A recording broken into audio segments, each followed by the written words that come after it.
ম্যাচটা কার্যত প্রথম ইনিংস শেষেই অস্ট্রেলিয়ার পক্ষে গিয়েছিল। স্রেফ নিয়ম রক্ষার তাগিদে বল হাতে নিয়ে মাঠে নেমেছিল বাংলাদেশ দল। 3 উইকেট হারালেও 9 ওভার হাতে রেখেই 7 উইকেটের বড় জয় নিয়ে মাঠ ছাড়ে অস্ট্রেলিয়া। মিচেল মার্শ শুরুতেই ঝড় তোলেন।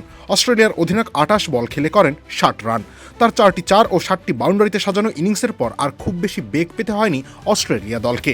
বাংলাদেশকে হোয়াইট ওয়াশের স্বাদ দিয়েই সিরিজ শেষ করল অস্ট্রেলিয়া। এর আগে টস জয়ের সুবাদে আগে ব্যাট করতে নেমে ব্যাটিংয়ে ভরাডুবি হয় বাংলাদেশের। টপ অর্ডার কিংবা মিডল অর্ডার সবাই একযোগে একসাথে ব্যর্থ হয়েছেন। বোর্ডে বাংলাদেশ জমা করতে পারে মাত্র 109 রান। ছোটদের সাথে আনন্দের সুযোগ, বড়রাও করে উপভোগ। Multi chips, super crunchy, super fun. এর মধ্যে এক প্রান্ত আগলে রেখে 51 বল খেলে 61 রানে অপরাজিত থাকেন অধিনায়ক তাওহিদ হৃদয়।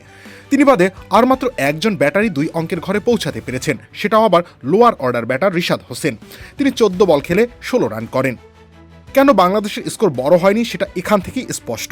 জবাবে 11তম ওভারের চতুর্থ ও ষষ্ঠ বলে 2 ছক্কায় ম্যাচের সমাপ্তি টেনেছেন টিম ডেভিড।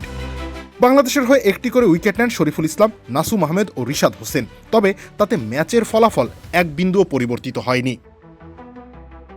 রবিউল ইসলাম রানী, খেলা 71।